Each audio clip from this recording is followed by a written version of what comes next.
tempos mudam, mas a palavra sagrada permanece a mesma. Você estaria disposto então a reescrever a Bíblia para modificar o que vem sendo seguido por anos? Ou os tempos não deveriam mudar? Você não acha que a interpretação que alguns pastores, alguns padres têm, que eles dão pra gente, acabam modificando na verdade a Bíblia informalmente? Eu sou o Márcio Júnior, esse aqui é o Projeto Inocente, bora falar de Raquel 1:1, filme nacional. A gente vai começar com uma parte sem spoiler, então a gente vai seguir com mais uma parte com spoiler, beleza? Vou deixando os avisos pra vocês, então bora juntos. Raquel 1:1, então, é um filme nacional sobre essa adolescente, obviamente chamada Raquel, e junto com o pai ela vai mudar então para uma cidade bem pequena, assim, do interior. Essa cidade, inclusive, foi onde o pai dela cresceu e eles decidem então ir para ali porque a mãe da Raquel morreu de um jeito bastante traumático para ela e eles decidem então recomeçar, tá? O ponto é que a Raquel ela se tornou bastante religiosa depois da morte da mãe e nessa cidadezinha para onde eles vão ela vai se unir então ao grupo de evangélicos da cidade, mas logo nos primeiros dias ela parece presenciar um evento misterioso conectado à floresta, uma gruta, que faz então com que ela se sinta que tem uma missão dentro da religiosidade, dividindo praticamente a perspectiva entre estar iluminada ou atormentada pelo divino, tá? A proposta do filme é discutir o dogma religioso, discutir que quem detém a interpretação da palavra sagrada pode manipular essa palavra de várias formas, e como o sofrimento e salvação andam lado a lado na religiosidade, garantindo um campo bastante fértil de discussão dentro do filme, dentro da vida real também. Já que a Raquel é uma adolescente descobrindo o sofrimento, né, de ser quem se é, buscando ser salva a partir disso, tendo um senso de autoimportância que evoca a religiosidade, então o filme me parece um pouco coming of age, né, de amadurecimento, meio Meninas Malvadas, crentes inclusive em alguns momentos. O filme é bom, eu recomendo ele tranquilamente para quem não viu, apesar de ter, sim, ressalvas, e as ressalvas que eu vou fazer aqui seriam, na verdade, apenas formas de melhorar, né? Melhor aproveitar o que ele mesmo já propõe, engrandecendo, obviamente, na minha opinião, claro, o que já ficou bacana. Eu acho que o maior brilhantismo dele, fora as críticas, os simbolismos, né, de discussão do dogma religioso que a gente vai conversar aqui, é que ele constrói muito bem essa atmosfera primária de suspense lá no comecinho, né, de mistério, como se toda aquela cidade e todo aquele cenário fosse ser palco de algo realmente muito grandioso, extremamente tenso, o que do meu ponto de vista contribui muito para prender a atenção logo no começo. Eu fiquei muito interessado nisso, bastante envolvido, eu diria, bem impressionado. Esse mistério, embora seja muito interessante a princípio, convenhamos, ele parece se perder sem objetivo um pouquinho mais adiante. É muito exagero, sabe?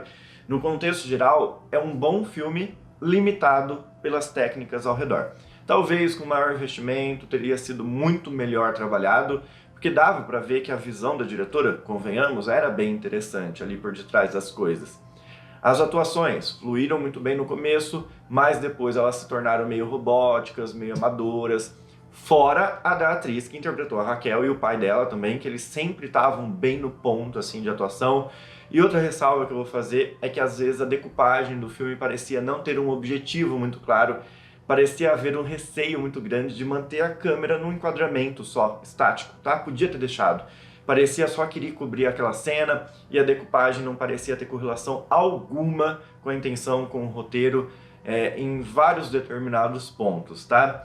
A linha interpretativa que a gente pode dar, bem geralzona do filme, lembra a linha interpretativa da Bruxa do Eggers, guardada as devidas proporções, ok? Né? Entre os filmes aí, claro.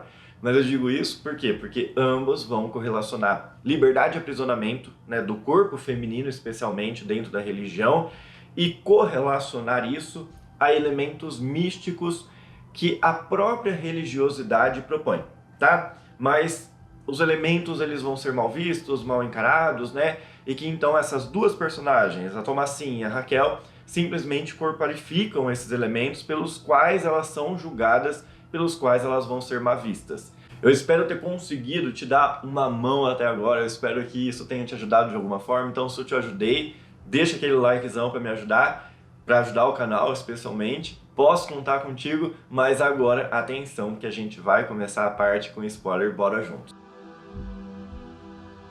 O filme ele já começa então propondo essa cidade como um espaço misterioso transformador. Ele se inicia contrapondo, se você for analisar a natureza e a construção humana, que divide espaço, né? Com a árvore engolindo a rua engolindo o outro, assim, de um jeito bastante misterioso, como se essas construções humanas elas pudessem se perder dentro da natureza, que é literalmente o que rola com a Raquel, que entra em determinado momento na floresta, entra na caverna e ela sai de lá meio atormentada, buscando modificar então essa construção humana que é a Bíblia, tá? A natureza parece fazer ela tanto se isolar da cidade e daquela imensa influência da pastora, como também faz ela se reconectar, digamos assim, consigo mesma, encontrando uma força de uma autodeterminação que se reflete na religião, já que então ela se apegou à religião num momento muito difícil da vida dela, que foi a morte da mãe dela por um feminicídio, que isso fique muito claro que é muito importante, esse fato, né? Ela une então essa preocupação da mulher ser usada e tratada como um objeto, ela vai unir isso à válvula de escape dela, que foi a religião, e ao invés de descartar a religião como o pai dela faz, já que ela precisa se apegar a algo para superar a morte da mãe, ela segue com a religião, mas de um modo que as feridas dela não sejam reafirmadas. Então ela precisa modificar esse dogma cristão bíblico de subverniência feminino, né?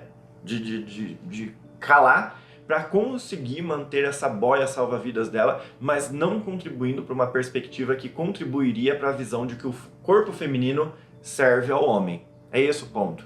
É interessante porque quando eles chegam na casa dos avós, essa casa tem muitos símbolos religiosos cristãos. Não me lembro, juro para vocês, de ter visto nenhuma foto dos avós, mas imagens religiosas é o que não falta. É como se o filme ele já se propusesse nessa crise identitária religiosa. A questão com a religião, muitas vezes, é que ela substitui a identidade da pessoa, tomando ela por completo, que é o que acontece com a Raquel.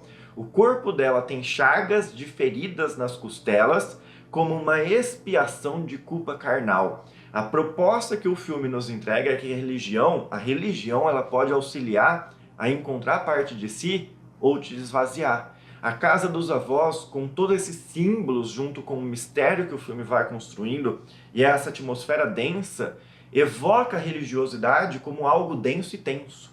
Já que o cristianismo tem essa predominância entre a gente, né, no Brasil, sendo algo muito cotidiano, rotineiro, às vezes o aspecto transcendental da religião, místico, misterioso, fica meio esquecido, né? É tão comum.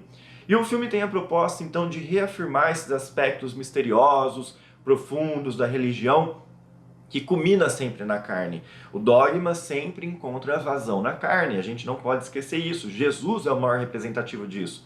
E essas feridas vêm para representar isso, da Raquel, né? A casa dos avós também evoca um aspecto de transcendentabilidade histórica. É uma ancestralidade que a cidadezinha tem muito dentro de si. A cidade se pauta na religião praticamente de modo que a religião vai ditar o mundano. O filme cria um mistério ao entorno do mercadinho. Por quê? Porque o mercadinho, o negócio ali que eles estão tentando reerguer, é a mais clara representação de como a religião vai ditar o mundano. A religião, renegando a Raquel naquele momento, vai fazer então com que o mercadinho seja renegado também. O negócio vai falir, fazendo então a religião culminar no corpóreo novamente. Sendo a pastora a pessoa que detém praticamente a interpretação do dogma religioso, e sendo a cidade então extremamente religiosa, a pastora consegue decidir sobre a vida mundana, usando então como escape a religião. Ela meio que influencia no noivado de uma das garotas, na carreira de modelo da outra. Então a ancestralidade fica muito demarcada, porque sempre a gente pode dizer que aquele que detém a interpretação detém o modo de perspectiva. Mas as perspectivas e as interpretações sempre partem de um pressuposto, que no caso é a Bíblia. Uma palavra escrita há muitos anos, que pouco se modificou durante esses anos. Enquanto tudo se moderniza, o dogma permanece estagnado, já que é dogma, né? Sendo, apesar disso, então, uma pedra angular, um ponto de partida de onde vem a perspectiva da vida de muitas pessoas, identitária de muita gente ainda, que é onde entra o aspecto muito importante sobre o qual a religiosidade se funda e se pauta, o nós versus eles. Dizem, por exemplo, que a Raquel não é uma de nós. Dentro do filme, a gente, né, espectador, a gente vê contraposições bem demarcadas entre sombras e luz. Até mesmo a luz é fria, infelizmente através de edição, né? A fotografia podia ter trabalhado melhor essa parte aí, esse aspecto, mas enfim. A contraposição entre sombra e luz, mesmo que essa luz seja fria, é a contraposição natural que a religião precisa ter entre bem e mal, nós e vocês, os que estão a salvo e os que estão condenados. O dogma religioso parte, na verdade, ele surge disso para existir. O cristianismo encontrou muita força dentre os escravos romanos, porque é uma religião que prega que pelo sofrimento, e os escravos estavam sofrendo, pelo dar a outra face você é salvo. Portanto, existe a necessidade de um algoz, qualquer ele que seja, para que exista o sofrimento e, portanto, exista a salvação que diferencia o grupo de dentro dos que estão de fora. Né? É um clubinho que a senha é sofrimento e salvação. Tá? O filme diz que a galera tá doente, que Deus tem sede de cura e coisas assim. Então precisa da doença para ver a saúde. A saúde que só quem tem a religião tem. O ponto é que se essa é praticamente a gênese da religião, que se corporificou no dogma, e o dogma por ser dogma não muda, enquanto os tempos ao redor mudam, e a religião não acompanha essa mudança, o que acontece é que a mudança do tempo ao redor, as relações modernas e sociais como a gente conhece hoje, com o avanço e tudo mais, é que se torna o vilão para a religião. Porque isso põe em risco a religião, que pode ser simplesmente renegada, mas a religião toma para si o papel de continuar subsistindo. Então ela precisa criar um vilão que só a própria religião pode combater. E mais do que isso, ela se blinda de modo a não se modernizar. Porque se mexer na Bíblia é pecado, vai ser condenado, porque acaba sendo um falso profeta, né, se tornando então automaticamente o vilão a ser combatido, mesmo que não seja o caso dessa pessoa estar negando a religião em si. Mas sendo então dogmática, mexendo no que a religião é como se negasse ela como um todo. A luz é fria, igual eu falei, porque mesmo dentro da religião, a luz do filme é uma luz que condena, que entristece, que emudece. Ela não é calorosa, ela é condenadora. O único momento em que a gente vê uma luz mais quente é quando a Raquel está literalmente pegando fogo.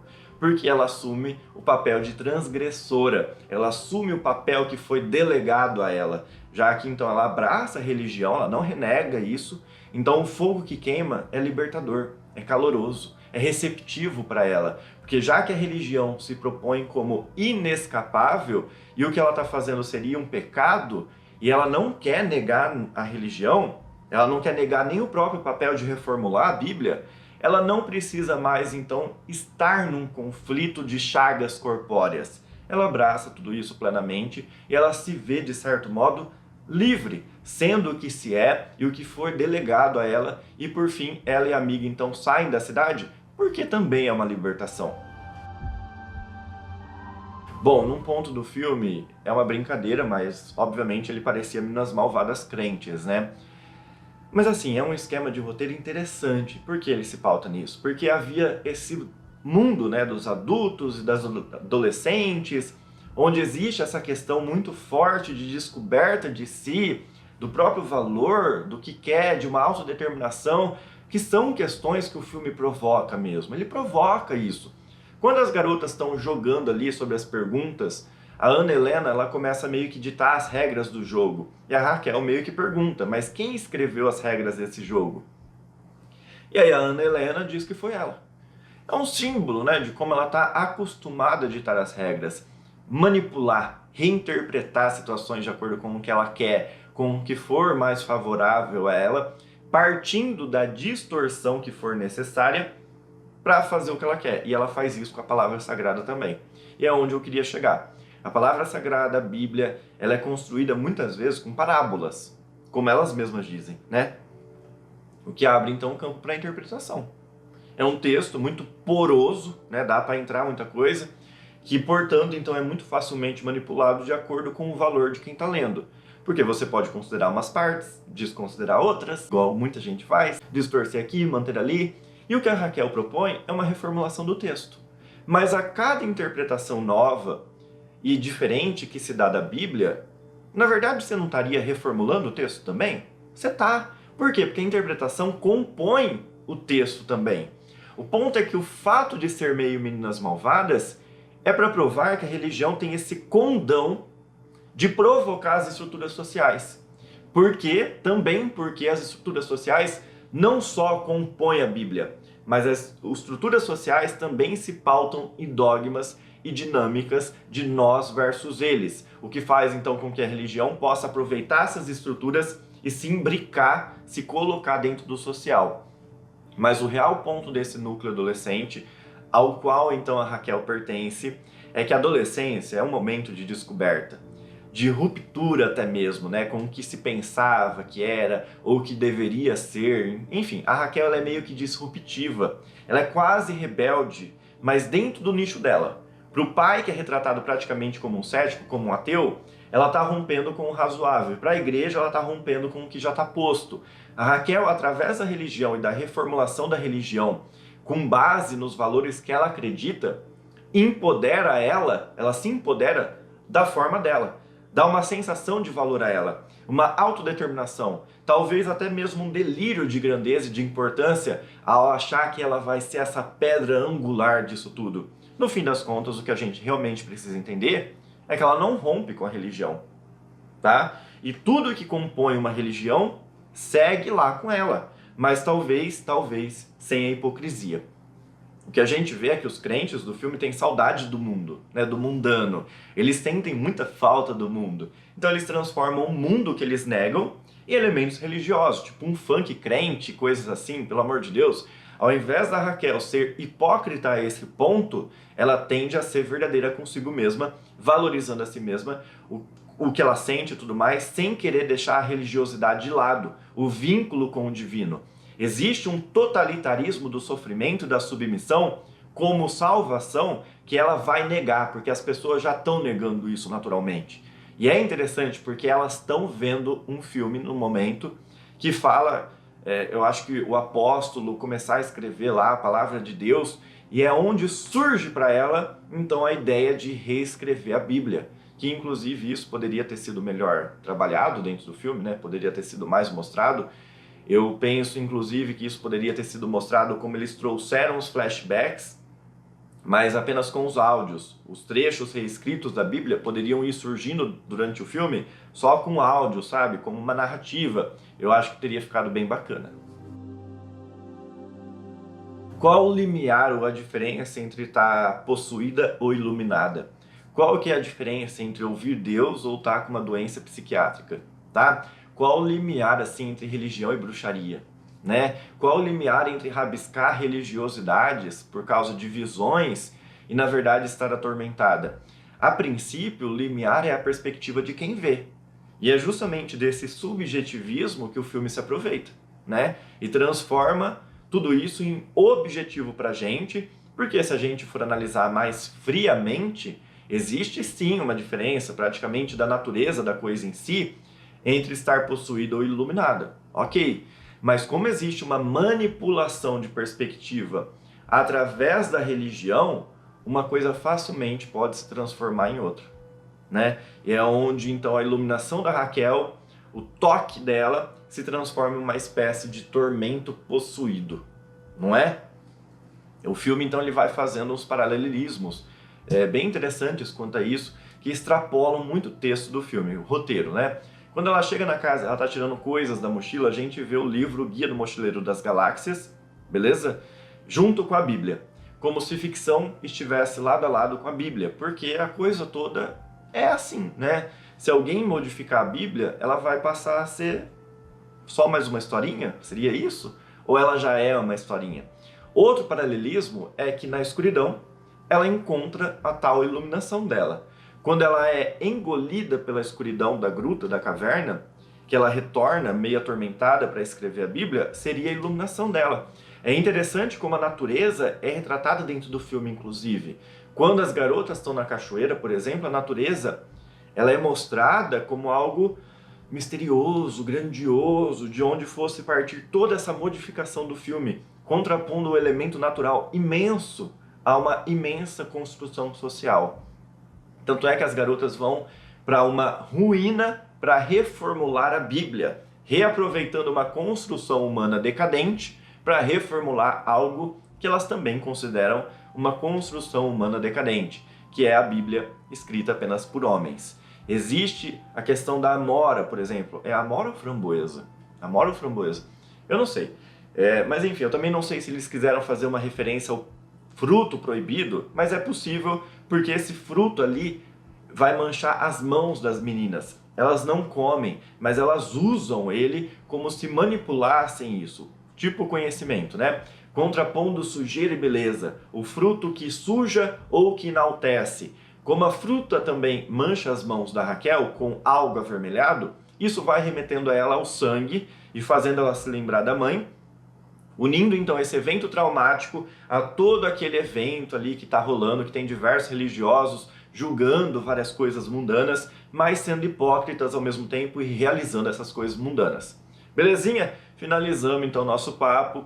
Se você curtiu esse tipo de conteúdo, se você curte esse tipo de conteúdo de filmes, dá uma olhadinha na nossa playlist aqui do canal, aproveita para se inscrever porque tem bastante conteúdo por aqui. Eu espero te ver nos próximos vídeos e até mais!